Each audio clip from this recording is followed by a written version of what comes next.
আজ আমি প্রত্যেকবারের মতো নিয়ে চলে এসেছি নতুন একটা রেসিপি। তো আজকে আমি বানাবো এই যে দেখছো তোমরা এই সবজিগুলো, এই সবজি দিয়ে কিন্তু আজকে আমি রেসিপিটা বানাবো। পুরোপুরি নিরামিষ এই সবজি। এই সবজিটার মধ্যে তোমরা দেখতে পাচ্ছ কিছু এমন জিনিস আছে যেই জিনিসগুলো তোমরা কি ব্যবহার করো কি না, মানে এইসব সবজি দিয়ে তোমরা এর আগে কখনো কোনো রেসিপি তৈরি করেছো কি না সেটা কিন্তু আমাকে অবশ্যই কমেন্ট বক্সে জানাবে। আর তোমরা প্লিজ কিন্তু আমার পুরো ভিডিওটা দেখবে, একটা লাইক আর সাবস্ক্রাইব কিন্তু করতে কিন্তু তোমরা ভুলো না। নতুন বন্ধু যারা আছো তারা কিন্তু প্লিজ একটা ছোট্ট করে লাইক দিয়ে যেও আর সাবস্ক্রাইব করে যেও। নতুন যারা আছো তাদেরকে আমি স্বাগতম জানাচ্ছি। তো এইখানে যে সবজিগুলো আছে তার মধ্যে তোমরা দেখতে পাচ্ছ যে মূলো শাক নিয়েছি, মূলো শুদ্ধ যে শাকটা আছে সেটা নিয়েছি, আর নিয়েছি উচ্ছে আর কাঁঠালের দানা। তো মূলো আমি এখানে কিন্তু ব্যবহার করছি, মূলোটা নিয়ে নিচ্ছি। আর মূলোর যে শাকটা যে আছে আমি কিন্তু পুরো পাতাটা নেব না, মানে মূলোর পুরো শাকটা আমি নেব না। মূলোর যে ডাঁটগুলো যে আছে, ডাঁটি আমরা যেগুলো বলি, সেইগুলো কিন্তু আমি এখানে নিচ্ছি। সেগুলোকে আমি মাঝখান দিয়ে দু টুকরো করে নেব। আর এখানে আমি নিয়েছি কাঁঠালের বীজ, যেগুলোর খোসা আমি ছাড়িয়ে নিয়েছি। ছাড়িয়ে নিয়ে আমি ঠিক লম্বা করে কেটে নিয়েছি। আর এখানে নিয়েছি আমি একটা উচ্ছে। এই উচ্ছেটা কিন্তু আমি সব সবজির সাথে এখন দেব না, এই উচ্ছেটা দেব আমি পরে। আগে আমি সমস্ত সবজিগুলো কেটে নিয়েছি, তারপর এখানে কিন্তু আমি উচ্ছেটাকে কেটে সাইড করে রেখে দিয়েছি। আর এখানে যে মূলো যে তোমরা দেখতে পাচ্ছ আমি যে নিচ্ছি, যে মূলোর যে শাকের কিন্তু পুরো পাতাগুলো কিন্তু নিচ্ছি না, একটু ডাঁট ডাঁট যেগুলো থাকে ডাঁটির মতো সেগুলো কিন্তু আমি নিয়েছি। এই যে মূলোর যে ডাঁটগুলো যে আছে সেগুলোকে কিন্তু আমি দেখো, এইগুলোকে আমি ঠিক মাঝখান দিয়ে দুটো টুকরো করে নেব। তাহলে কী হবে, ভালোভাবে সেদ্ধ হয়ে যাবে, না হলে কিন্তু সেদ্ধ হবে না।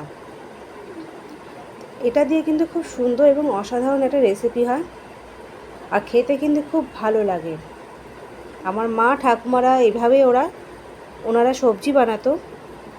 তো এই সবজিটা কিন্তু আমার খুব ভালো লাগতো, বিশেষ করে রুটির সাথে। রুটির সাথে এরকম সবজি হলে কিন্তু আর কিচ্ছু চাই না। আমি কিন্তু এখানে শসাও নিয়েছি, তোমরা কিন্তু দেখতে পেয়েছো সবজির মধ্যে এখানে আমার রয়েছে, আমি শসা নিয়েছি। শসাটা খুব ভালো লাগে নিরামিষ সবজির মধ্যে দিলে, তাই কিন্তু আমি শসা ব্যবহার করি এখানে। তো সব সবজিগুলো আমি কেটে নিয়েছি। উচ্ছেটাকে তোমরা দেখতেই পেয়েছো যে আমি কেটে কেটে সাইড করে নিয়েছিলাম। তো উচ্ছেটাকে আমি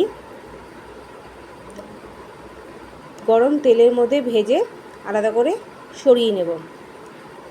আমি এখানে বড়ি দিচ্ছি, বড়িগুলো কিন্তু আমি নুন দিয়ে আর একটু হলুদ দিয়ে ভেজে সাইড করে রেখে দিয়েছি।